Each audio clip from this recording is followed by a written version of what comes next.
계속해서 성전에 들어가사 성전 안에서 매매하는 자들을 내쫓으시며 돈 바꾸는 자들의 상과 비둘기 파는 자들의 의자를 둘러 엎으시며 아무나 물건을 가지고 성전 안으로 지나다님을 허락하지 아니하시고 이에 가르쳐 이르시되 기록된 바 내 집은 만민이 기도하는 집이라 칭함을 받으리라고 하지 아니하였느냐?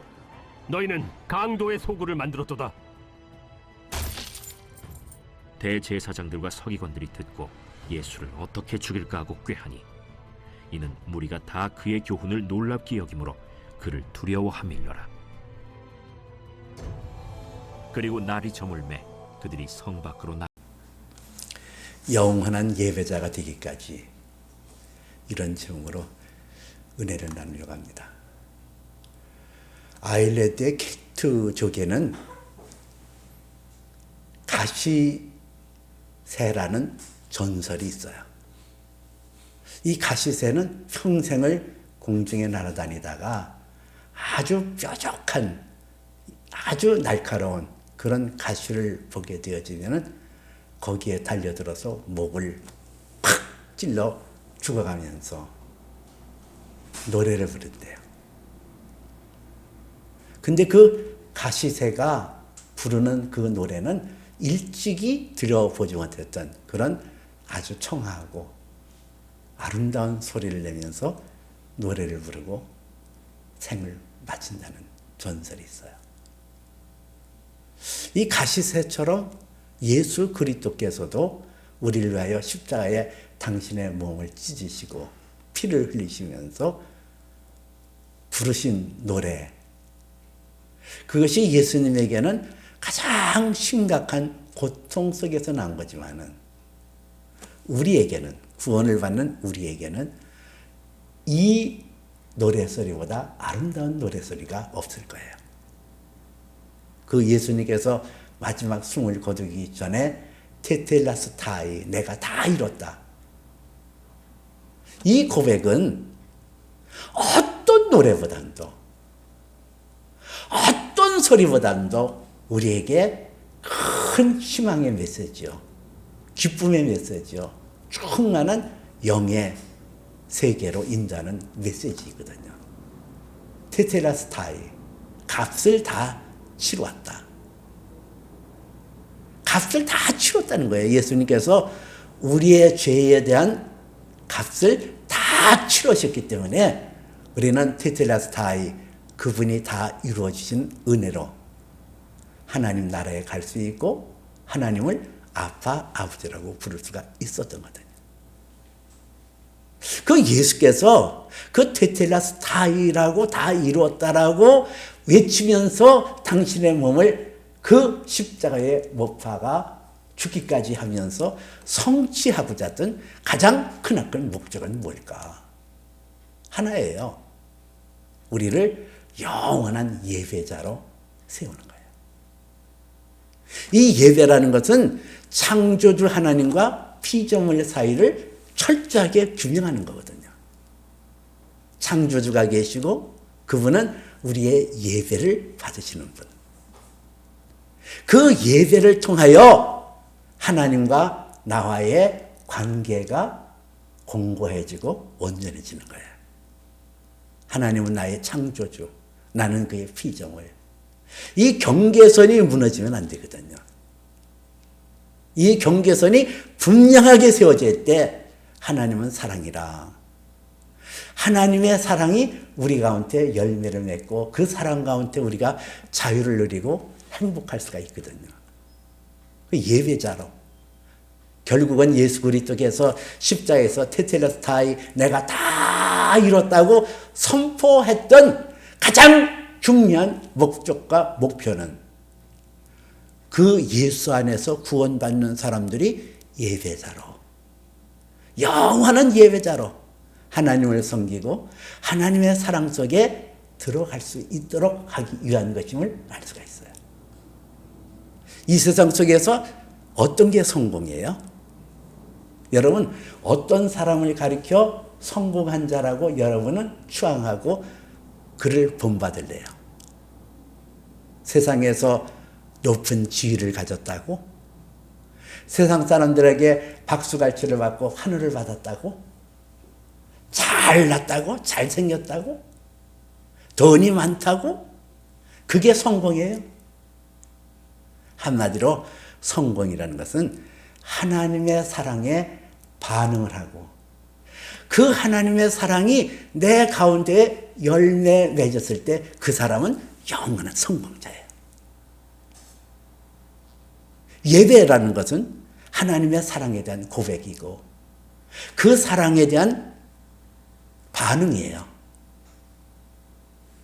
요한복음 4장 23절에서는 아버지께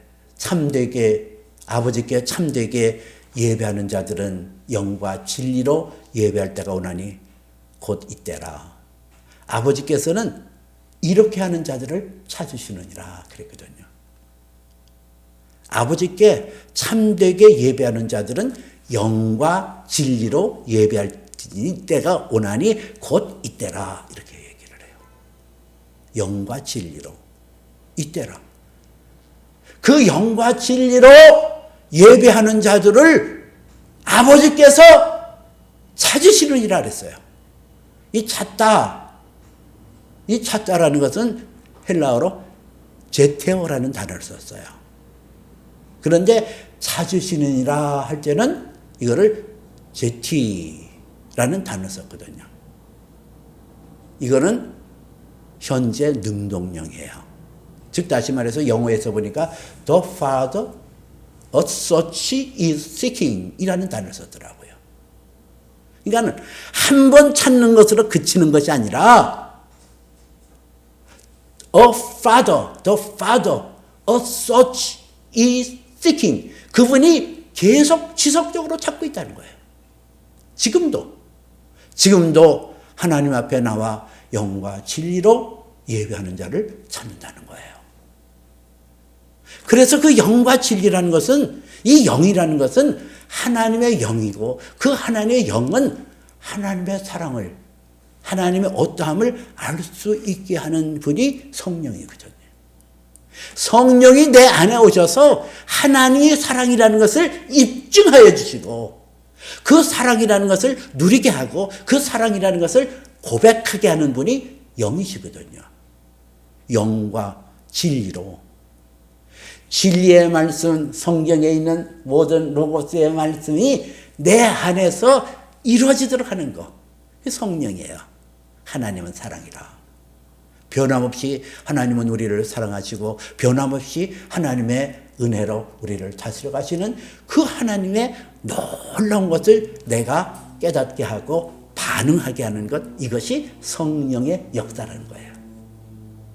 성령께서 내 안에 오셔서 하나님의 사랑이라는 것이 완연히 깨달아지고 그 사랑에 반응하는 것, 이게 바로 예배예요. 하나님은 사랑이시다. 나는 그분의 피조물로 그 하나님의 사랑을 받아들이고 그 하나님의 사랑을 노래하고 기뻐하고 하나님 앞에 감격해서 나가는 것, 이게 예배이거든요. 이 예배, 참다운 예배자로 영원한 예배자로 세우는 것이 우리 주 예수 그리스도의 가장 큰 목표요, 목적이요. 그래서 테텔라스타이 가장 아름다운 소리로 우리에게 다 이루었다 선포하시는 거예요. 오늘 성경 말씀에 보면 예수님께서 지난번 12절서부터 14절에 보면 예수님께서 베다니에 머물면서 예루살렘에 올라가시면서 무화과 나무를 저주한 사건이 나오죠. 그리고 그 예루살렘 성에 들어가서 성전에 갔더니 짐승을 매매하는 자들, 돈 바꾸는 자들, 비둘기 파는 자들, 그리고 성전 안에 물건을 가지고 지나다니는 사람들이 나왔어요. 그래서 그 안에 있는 모든 그들을 다 짐승을 파는 소라든가 양이라든가 비둘기 파는 사람들을 내쫓고 돈 바꾸는 사람의 돈을 쏟고 그 상을 얻고 그러면서 성전 정화를 하는 장면이 여기 나와요. 그리고 예수님께서 말씀하시는 거예요. 이 집은 예수께서 이르시되 이 집은 만민이 기도하는 집이라 그랬어요. 이 성전이 만민이 기도하는 집이라 일컬음을 받으리라. 예수께서 이르시되 기록된 바 내 집은 만민이 기도하는 집이라 일컬음을 받으리라 하지 않느냐. 칭함을 받으리라 하지 않느냐. 너희가 강도의 소굴을 만들었도다. 하나님의 성전을 지어놓고 그 성전의 본래의 의미가 사라졌다는 거예요. 성전은 뭐예요? 하나님 앞에 구약 성경에서는 제사라고 그랬고 오늘날로 말하면 예배이거든요. 하나님 앞에 예배 정신이 깨지는 겉껍데기 같은 성전에 대해서 예수님께서 지금 책망하고 계신 거예요. 오늘 말씀을 통해서 우리가 알 수 있는 것은 성전의 의미가 뭐냐. 참다운 성전은 성령으로 지어지는 것이다. 그러면 어떻게 우리가 그 하나님께서 기뻐하는 예배자의 삶을 살 수가 있을까? 이렇게 세 가지로 말씀을 나누려고 해요. 첫째는 성전의 의미예요. 이 성전이 만들어지게 된 배경은 창세기에 보면 하나님께서 아브라함에게 내 독자 이삭을 내가 지명한 산으로 데려가서 번제물로 드리라 그래요. 그것이 모리아산이거든요. 모리아산에서 하나님이 내 사랑하는 아들 독자 이삭을 내가 지시하는 산에 올라 번제로 드리라 그래요. 그 아들을 드리려고 아브라함이 모리아산으로 갔거든요. 단을 쌓아놓고 그 위에 나무를 얹어놓고 불을 붙여 그 아들을 죽이려고 할 때 천사가 나타나서 그 아이에게 손대지 말라. 그러면서 다른 양으로 대체하는 그 장면이 나와요. 그 모리아산. 하나님의 말씀에 순종하는 믿음의 조상의 신앙을 본받아 그곳에 솔로몬 성전이 지어졌어요. 그것이 첫 번째 제1성전이에요. 그 성전의 화려함과 그 성전의 아름다움에 도취되어서 이스라엘 백성들이 우상 숭배를 하고 하나님을 떠났더니 하나님께서는 인생의 채찍 바벨론을 통하여 그 아름다웠던 솔로몬 성전을 회파하고 이스라엘 백성과 유다의 백성들은 결국은 바벨론의 포로로 잡혀가요. 포로로 잡혀갔지만은 그들을 향한 하나님의 사랑은 식지 않았어요. 때가 되어지니 70년 만에 스룹바벨이라든가 에스라든가 느헤미야라든가 이런 선지자들을 그룹으로 해서 드디어 그들은 고토로 돌아왔거든요. 고향 땅에 들어와서 그들이 한 것이 성전을 지었는데 그 성전을 제2성전이라 일컫고 스룹바벨 성전이라 그래요. 스룹바벨이라는 사람이 지도자로 세웠기 때문에 스룹바벨 성전이다 이렇게 얘기를 하거든요. 처음은 솔로몬 성전에 비해서는 초락이 그지없었던 그 성전도 시간이 흘러가고 사람들이 변질되면서 허물어졌고 그리고 이방인이었던 헤롯 이스라엘 백성들을 식민지 삼아서 통치했던 헤롯이 유대인들의 환심을 사고 저들에게 자기의 유혹을 갖추기 위하여 제3성전이라 일컫는 헤롯 성전을 지었어요. 아무리 화려하게 지어졌고 아무리 아름답게 지어진다 할지라도 그 성전이 성전의 기능을 발휘하지 않는다면 참다운 예배, 참다운 제사가 거기서 드려지지 않는다고 한다면 그 성전들은 다 무의미한 거예요. 하나님을 바르게 섬기고 바른 모습으로 나오지 않는다면 그 성전은 옳은 성전 아니거든요. 화려하게 지었던 헤롯 성전도 로마의 디투스 장군에 의해서 이 70년에 무너지고 말았어요. 다른 제사가 없는 성전은 의미 없어요. 하나님 앞에 온전히 드려지지 아니하는 그 예배가 없는 겉껍데기는 아무리 훌륭하게 보이고 아름다워 보인다 할지라도 의미가 없고 가치가 없거든요. 두 번째로, 그러면 참된 성전의 의미는 뭘까? 참된 성전, 무엇을 세우려고 할까 하나님께서? 오늘 성경에서 예수님께서 그 성전에 들어가 보니까 매매하는 자들과 또 비둘기 파는 자들, 돈 바꾸는 자들이 있었다 그랬어요. 가니까 이게 아수라장이에요. 그냥 소들이 음메 울고, 양들이 메 하고 울고, 비둘기가 퍼덕퍼덕거리고, 돈 바꾸는 사람들이 자, 돈 받고 가셔요. 성전세 내야 됩니다. 그리고 요란한 거예요. 그 성전들에서 짐승들의 소리, 사람들의 소리, 짐승의 오염물질이 나오고 참 바람직하지 않잖아요. 성전을 지키는 제사장과 레위 족속들이 타락을 해서 이들과 결탁을 해서 자기들의 수익을 올리는 그런 현상들.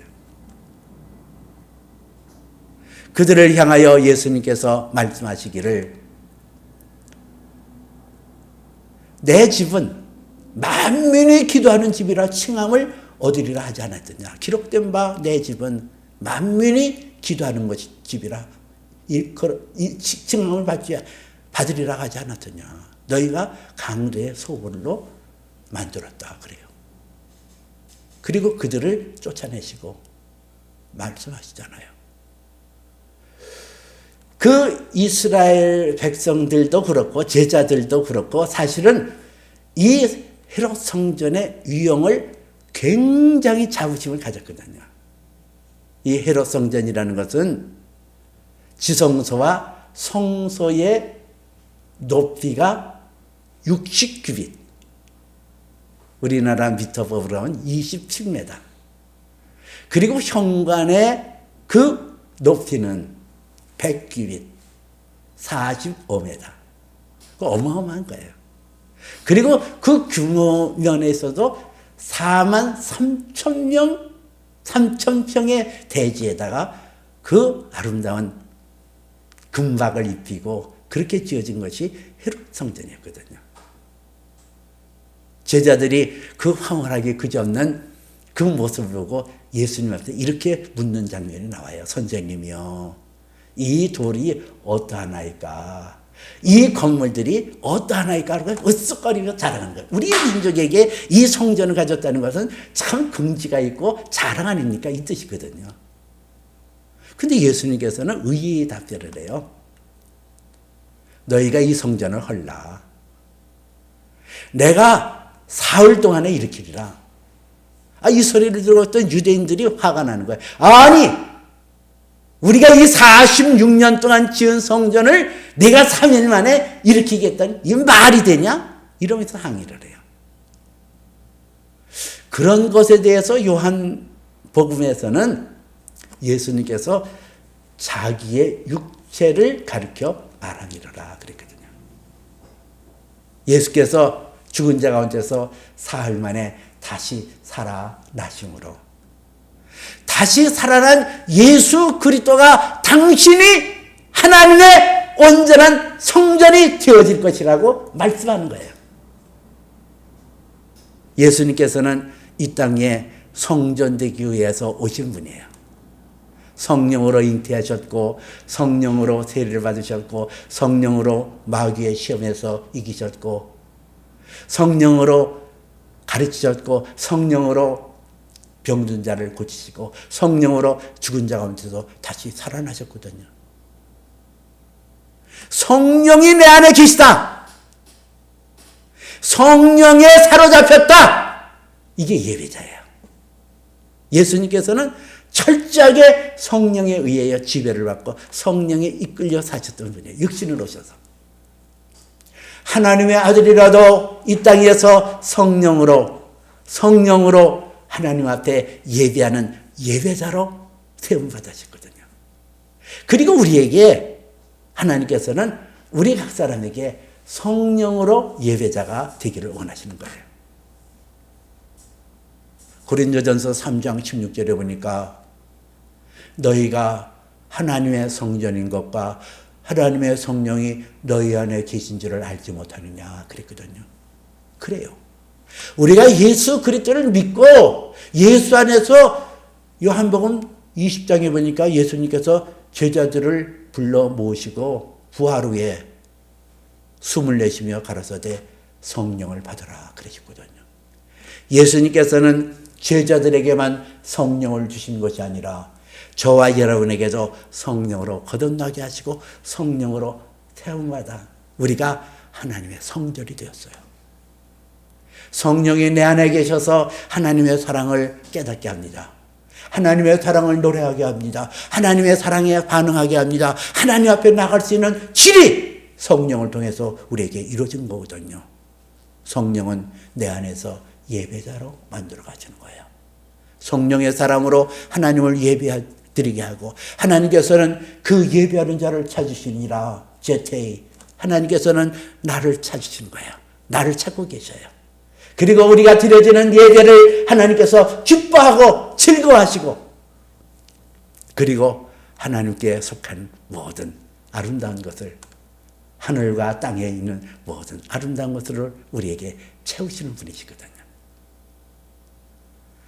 하나님의 성전은 겉으로 나타나는 성전이 아니라 예수 그리스도의 이름으로 하나님 앞에 성도로 부르심 받은 저와 여러분에게 성령을 베풀어 주시고 우리가 하나님의 성전과 하나님의 성령이 내 안에 계시는 예배자예요. 하나님 앞에 예배자로 세움을 받았어요. 선악을 알게 하는 나무의 실과를 먹어서 죄를 지어서 에덴 동산에서 추방했던 이유가 뭐예요? 경계선이 끊어졌어요. 선악을 알게 하는 지식은 하나님께 속한 거예요. 근데 사람이 하나님 없이도 내가 선한 것을 취할 수 있고 악한 것을 버릴 수 있다. 하나님을 의지하지 아니하고 예배자의 자리에서 벗어나고자 할 때 죄이거든요. 그런데 하나님은 아들 예수 그리스도를 이 땅에 예배자로 보내시고 아들 예수 그리스도 안에서 그 안에 담기는 성령을 우리에게 베풀어 주심으로 우리는 하나님 앞에서 영원한 예배자가 된 거예요. 영원한 예배자. 이 땅에서뿐만 예배가 아니에요. 우리가 영원한 천국에서도 하나님을 영원하게 하는 예배자로 세움받게 될 거예요. 세 번째는 그러면 그 예배자로 세움을 받는데 우리가 버려야 될 것이 무엇이냐. 이 땅에 살 때 버려야 될 것이 있거든요. 예수님께서 지금 성전에 들어가셔서 매매하는 자들 그거를 요한복음에서는 2장에서는 그 성전 안에 소, 양, 비둘기를 파는 자들이 있었다 그랬어요. 소와 양과 비둘기. 이 사람들이 먼 거리에서 유월절이 되면은 유월절 절기를 지키기 위하여 예루살렘 성으로 오는데 그때 동물을 끌고 온단 말이에요. 그 동물 끌고 오다 보면은 상한 것도 있고 어떻게 막 다치기도 있고 흠결이 있잖아요. 그럼 제사장들이 검사를 해요. 검사를 해서 이게 불합격. 제사장들이 불합격한 것은 제물로 드릴 수 없어요. 그러니 이거 끌고 와도 허사가 된단 말이에요. 그러니까 그 안에서 그 제사장들이 합격한 소, 양, 비둘기들은 드릴 수가 있어요. 그래서 그 안에 성전에서 매회하는 자들이라 그렇게 얘기를 하거든요. 여러분, 성전 안에 살아있는 짐승이 있어서는 안 되는 거예요. 성전은 하나님 앞에 제사만 있을 뿐이에요.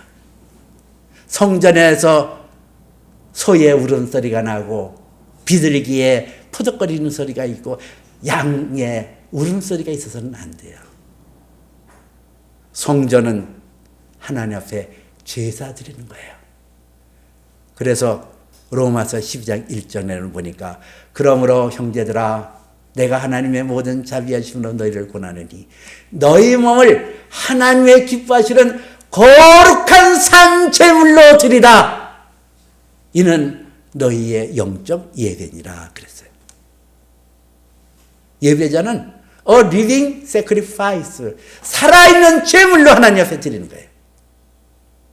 하나님께서 그 아들 예수 그리스도를 우리가 아직 죄인될 때 그 아들을 보내심으로 우리에게 대한 자기의 사랑을 확증하여 나타내셨느니라 그랬어요. 사랑에 반응하는 것이 예배라니까요. 하나님께서 그 아들을 아끼지 아니하시고 우리가 아직 죄인됐을 때 그 아들을 보내심으로 우리에게 대한 자기의 사랑을 확증하여 나타내셨어요. 죽음으로, 당신의 몸을 내어줌으로 그렇게 우리를 사랑하셨어요. 그 사랑이 내 가운데 점여들어 있고 그 사랑이 내 가운데 반응한 게 뭐예요? A living sacrifice, 살아있는 산 제물로 하나님 앞에 드리는 거예요. 하나님 앞에 나 자신을 드리는 거예요. 예배 시간에 나 자신을 드리는데 내가 세상에 염려하고 근심하고 마땅치 않아요. 예배 드리는데 집중하지 않는 것도 마땅치 않아요. 나의 몸을 온전히 불태워 드리는 거거든요. 나는 없어요. 내가 그리스도 예수와 함께 십자가에 못 박혔나니 이제는 내가 산 것이 아니요 내 안에 그리스도께서 사신 것이라 그랬거든요. 예배 시간에 엉뚱한 짓 하는 거 마땅치 않아요. 하나님의 사랑에 대한 반응이에요. 나 위하여 그 아들 예수 그리스도를 죽음에 이르기까지 사랑하셨던 그분께 그 사랑을 내가 고백하고 그 사랑에 반응하는 것이 예배라니까요. 그런데 그 사랑에 반응하는 것이 엉뚱한 짓을 해요. 예배 시간에 엉뚱한 생각을 하고 있어요. 엉뚱한 데 내 관심을 쏠리고 있어요. 마땅치 않는 예배예요. 나 자신을 거룩한 산제물로 드리는 것이 필요하거든요. 또 여기 성경에 보니까 비둘기 파는 자들에게 이것을 가지고 여기서 나가라. 그리고 너희가 하나님의 집을 장사의 집으로 만들지 말아라. 그러죠. 비둘기 파는 자들. 이 비둘기 판다는 것은 가장 가난한 사람들이 제물 드리는 거예요. 비둘기. 이거는 비둘기 파는 사람들에게 이것을 가지고 가라, 여기서 나가라 하는 말씀을 통해서 좀 영적인 상상력이 필요한 것 같아요. 저는 이렇게 한번 상상을 해봤어요. 이 비둘기 파는 것에 대해서 왜 예수님께서 경계하셨을까? 그것을 가지고 나가라. 아마 이러지 않았나. 뭐 어떤 주석가도 얘기한 게 아닙니다만 저는 상상을 하기를 성전에 왔어요. 성전에 올 때는 하나님의 은혜가 감사하고 기쁘고 그래서 그 하나님 앞에 나와 소를 드려야지 그렇게 생각했거든요. 소를. 근데 소를 드리는데 마음에 변덕이 생겼어요. 아유, 뭘 소를 드려. 내 형편에 뭐 양이나 드리지. 근데 또 양을 살려고 하다 보니까 또 마음이 바뀌어버린 거예요. 그래, 뭐 하나님께서 천지 만물을 지으시는 부유하신 분인데 아니 뭘 그건 뭐 그냥 드리는 게 중요하지 무슨 그게 뭐가 중요하냐. 에이 그래 비둘기 한 마리 드리자. 여러분 성경은 고린도후서 8장 9절을 통해서 이렇게 말씀합니다. 너희가 우리 주 예수 그리스도의 은혜를 너희가 알거니와 부유하신 자를 대 너희를 인하여 가난하게 되시면 그의 가난함으로 인하여 너희를 부요하게 하려 하심이니라. 여러분 우리가 예수 그리스도 안에서 이미 부유한 자가 되었어요. 그 부유한 자가 되었다. 하나님께서 선한 목자 되셔서 나의 필요를 때를 따라 공급해 주시고 나의 모든 것을 갚아주시는 그 하나님의 은혜, 그 하나님의 사랑이 내 가운데 있는 거예요. 영어로 프리텐트라는 단어가 있거든요. 뭐뭐인 채 하다. 근데 여러분들이 그 하나님의 은혜에 대하여 그 하나님의 사랑에 대해서 반응하는 것이 제사인데 예배인데 내가 예수 그리스도 안에서 이미 부유한 자요 넉넉한 자요 자족한 자가 되었는데 왜 프리텐트 가난한 척하냐. 나는 하나님 앞에 드리는 것이 나는 가난해. 아니 나는 돈이 없어. 나는 내가 하기도 바빠. 아니 난 가난해. 왜 그렇게 사냔 말이야. 그렇게 하나님 앞에 예배 드리는데 왜 모모이치 하냐고요. 가난한 채 하냐고요. 저희 아버지가 농협 전무로 계셨어요. 그럼 어느 정도 월급 받고 어느 정도 살만하잖아요. 근데 우리 아버지는 누구하고 만나면 나는 돈전 없을무 돈이 없는 사람이래. 그렇게 얘기할 필요가 뭐가 있어요. 전무 정도 됐으면은. 근데 맨날 돈전 없을무. 우리한테도 야 나는 아버지는 돈전 없을무다. 근데 그 입에 고백한 대로 평생을 풍족하게 살지 못하고 그렇게 떠나셨어요. 민수기에도 여호와께서 맹세하여 이르기를 너희 말이 내 귀에 들린 대로 그대로 너희에게 행하리라. 그런 말씀이 있어요.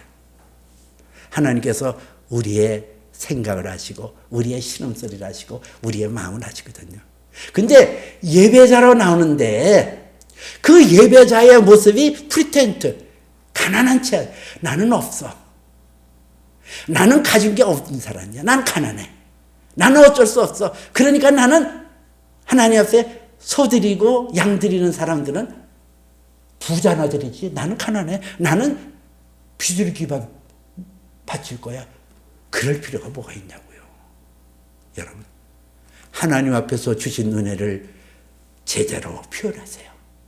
하나님께서 내게 주신 은혜를 하나님께서 내게 주신 사랑을 제대로 표현하세요. 이것이 예배자의 모습이에요.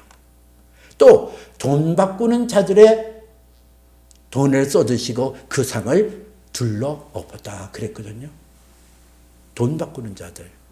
보통 유대인들은 1년에 한 차례씩 5세겔의 성전세를 냈어야 됐어요.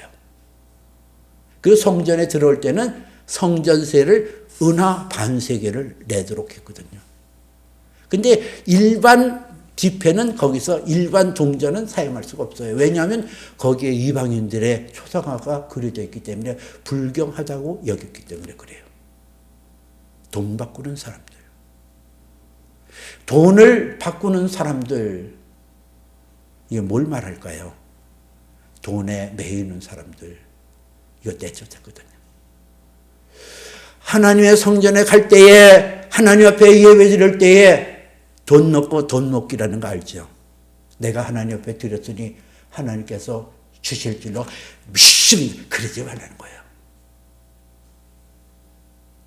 우리는 예배의 정신 속에서 가장 중요한 것은 내가 무엇을 얻기 위해서 예배 드린다. 그런 관념보다도 철저하게 하나님의 사랑의 고백, 하나님의 사랑의 반응, 하나님의 사랑에 내가 나 자신을 드리는 것. 이게 예배자의 정신이거든요. 근데 내가 하나님 앞에 예배 드렸어. 하나님 앞에 11조 드리고 하나님 앞에 내가 나 자신을 드렸어. 그러니까 뭔가 주실 거야. 여러분 예배는 그 마음 가지고 드리면 안 돼요. 예배는 골로새서 3장 5절에 보니까 그러므로 너는 땅에 있는 지체를 죽이라. 곧 음란과 부정과 사욕과 악한 정욕과 탐심이니 탐심은 우상 숭배니라 그랬거든요. 이미 우리는 예수 그리스도의 이름으로 부유한 자가 됐잖아요. 이미 우리는 넉넉한 자가 됐잖아요. 이미 먹을 것이 있고 입을 것이 있고 마실 것이 있잖아요. 족한 자가 되었잖아요. 그런데 더 이상의 뭐를 바란다. 그게 탐심이고 탐심은 우상 숭배니라 그랬거든요. 이 세상에 찌들고 이 세상에 사로잡혀서 내 영혼이 탐심을 갖는 것은 마땅치 않아요. 하나님 앞에 사랑의 고백. 하나님의 사랑을 내가 반응하는 것, 이게 예배자의 정신이에요. 성전에 물건을 들고 다니는 것을 허락지 아니하셨다 그랬어요. 편리주의. 성전의 뜰을 가지고 감난산으로 갈 수 있거든요. 지름길이에요. 근데 그 안에 들어갈 때는 아무 물건도 가져가면 안 돼요. 오직 예배만 있어야 돼요. 오직 예배. 오직 하나님께 경배. 오직 하나님의 사랑에 대한 고백. 오직 사랑에 대한 반응. 이것이 예배자예요. 예배만. 오직 하나님의 사랑에 대한 고백만. 하나님을 경외하는 마음만. 하나님을 찬양하는 정열만 있어지는 게 예배예요. 오늘 성경 말씀에 보니까 대지장과 서기관들이 듣고 예수를 어떻게 죽일까 하고 꾀하니 이는 무리가 다 그 교훈에 놀라워함으로 그를 두려워하였음이라. 그런 말씀이 나와요. 이게 아이러니잖아요. 대제사장, 서기관들, 하나님 앞에 예배를 집전하고 하나님 앞에 제사를 관장하는 그 대제사장과 하나님의 율법을 가리키는 서기관들이 정작 그 성전의 주인이요 성전의 제사의 모든 것을 받으시기에 합당하시는 그 예수를 죽이고자 꾀했다 그랬어요. 왜 그렇죠? 우리가 하나님 앞에서 형식에 매이고 의향에 매이고 내 탐심에 매이면 예수 그리스도를 죽이려고 꾀하는 어리석은 자들의 모습이 내 모습 될 수 있어요. 나는 순수하게 하나님의 사랑을 노래합시다. 나는 순수하게 하나님을 찬양합시다. 나는 순수하게 하나님 앞에 내 마음의 문을 열어 내 안에 진정과 신령에 깨끗하고 순전한 마음으로 예배드립시다. 이 예배를 하나님께서 받으시고 때를 따라 우리에게 돕는 은혜로 내가 구하기 전에 있어야 될 것을 아셔요. 강도의 소굴을 만지지 마시다. 내 안에 마귀가 도적질하고 죽이고 멸망시키려고 달려들어서 내 안에 탐심을 가져가지고 내 안에 예배를 소홀히 여기는 그런 것이 내 안에 있지 않도록 그것을 하나님 앞에 회개하고 하나님 앞에 자복함으로 내어쫓고 순결하고 깨끗한 마음으로 영과 진리로 예배하는 참다운 예배자, 영원한 나라에까지 이루어지는 그 예배자가 되시기를 주님의 이름으로 축복해 드립니다.